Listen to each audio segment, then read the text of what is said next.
നാടാകെയുള്ള കോൺഗ്രസുകാർ പ്രത്യേകിച്ച് സൈബർ കൊങ്ങികൾ വല്ലാതെ അധിക്ഷേപിച്ച ഒരു നേതാവായിരുന്നു പാലോട് രവി. തിരുവനന്തപുരത്തുള്ള കോൺഗ്രസുകാർ മാത്രമായിരുന്നില്ല രവി ഈ പണിക്ക് കൊള്ളാത്തവൻ എന്ന് പറഞ്ഞിട്ടുള്ള കോൺഗ്രസുകാർ കേരളത്തിൽ അങ്ങോളം ഇങ്ങോളമുണ്ട്. എല്ലാ കാലത്തും പാലോട് രവിയുടെ രാജിക്ക് വേണ്ടി മുറവിലി കൂട്ടിയിട്ടുള്ളവർക്ക് അവരാരും കരുതാത്ത ഒരു സാഹചര്യത്തിൽ ആവശ്യം നിറവേറ്റപ്പെടുകയായിരുന്നു.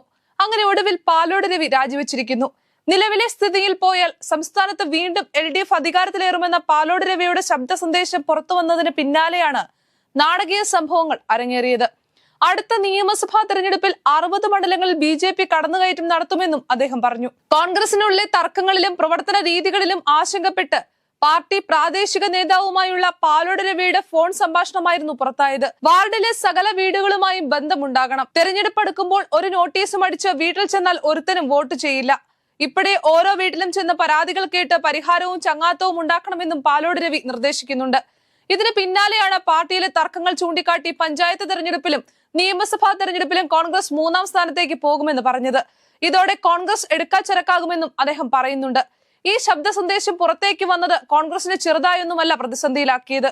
തെരഞ്ഞെടുപ്പ് അടുക്കെ കോൺഗ്രസിനെ വെട്ടിലാക്കിയ ഫോൺ സംഭാഷണം പുറത്തു വന്നതിന് പിന്നാലെ തിരുവനന്തപുരം DCC പ്രസിഡന്റ് സ്ഥാനം അദ്ദേഹത്തിന് രാജിവെക്കേണ്ടതായി വന്നു. ഫോൺ സംഭാഷണം ചോർന്നതിൽ വിശദീകരണവുമായി അദ്ദേഹം രംഗത്ത് വന്നെങ്കിലും അതൊന്നും ഏശിയില്ല. പാലോട് രവി പ്രസിഡന്റ് സ്ഥാനത്തിന് പുറത്തു പോകുമ്പോഴും അദ്ദേഹം ഉയർത്തിക്കാട്ടിയ വാദങ്ങളിൽ വസ്തുതയില്ലെന്ന് പറയുവാൻ ആർക്കും കഴിയില്ല. ലോക്സഭാ തെരഞ്ഞെടുപ്പിൽ പാർട്ടിക്ക് വലിയ വോട്ട് ചോർച്ചയുണ്ടായ 2 മണ്ഡലമായിരുന്നു തിരുവനന്തപുരവും തൃശൂരും. രണ്ടിടത്തും BJP വൻ മുന്നേറ്റമുണ്ടാക്കി. BJPയുടെ A+ മണ്ഡലമായിരുന്നു തൃശൂരും തിരുവനന്തപുരവും. സുരേഷ് ഗോപിയിലൂടെ തൃശൂരിൽ വിജയിച്ച BJP കേന്ദ്രമന്ത്രിയായിരുന്ന രാജീവ് ചന്ദ്രശേഖരന് മത്സരിച്ച് തിരുവനന്തപുരത്തും വലിയ മുന്നേറ്റം ഉണ്ടാക്കിയിരുന്നു. പിന്നാലെ കോൺഗ്രസ് സ്ഥാനാർത്ഥിയായിരുന്ന ശശി തരൂർ DCC നേതൃത്വത്തിനെതിരെ രംഗത്തെത്തിയ സാഹചര്യവുമുണ്ട്. അതായത് അല്ലെങ്കിൽ തന്നെ പാലോട് രവിയെ മാറ്റുവാൻ കോൺഗ്രസിനുള്ളിൽ ഒരു നീക്കമുണ്ടായിരുന്നു.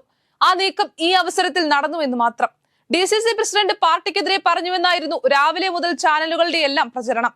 കൈരളി തുടങ്ങി വെച്ച പ്രചരണം മറ്റു ചാനലുകളും ഏറ്റെടുക്കുകയായിരുന്നു. മാത്രവുമല്ല, വാമനപുരം മണ്ഡലത്തിലെ പ്രവർത്തകർ പുല്ലമ്പാറ ജലീലുമായി കഴിഞ്ഞ ഏപ്രിൽ മാസത്തിൽ സംസാരിച്ചതിന്റെ ഓഡിയോയാണ് 3 മാസത്തിന് ശേഷം ഇപ്പോൾ പുറത്തുവിട്ടത്. പാലോട് രവിയെ DCC പ്രസിഡന്റ് സ്ഥാനത്ത് നിന്ന് ഒഴിവാക്കാനുള്ള നീക്കമാണെന്ന് സൂചനയുണ്ടായിരുന്നു.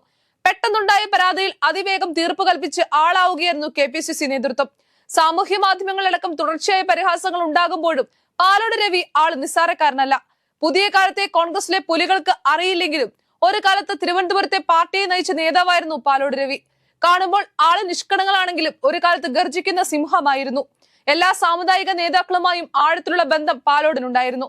അതൊക്കെ കൊണ്ടാണ് KC വേണുഗോപാൽ ഇടപെട്ട് അദ്ദേഹത്തെ DCC പ്രസിഡന്റ് ആക്കുന്നത്. ജനസ്വീകാര്യത കൊണ്ട് തന്നെയാണ് അദ്ദേഹം നിയമസഭയിലേക്ക് മുൻപ് എത്തിയിട്ടുള്ളത്.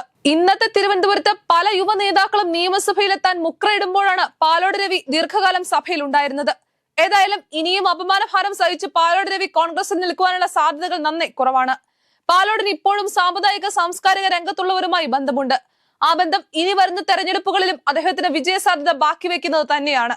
അത് മുന്നിൽ കണ്ട് BJP പാലോടിനെ തങ്ങളുടെ പക്ഷത്തെത്തിക്കാനുള്ള നീക്കങ്ങൾ ആരംഭിച്ചതായി അറിയുന്നു.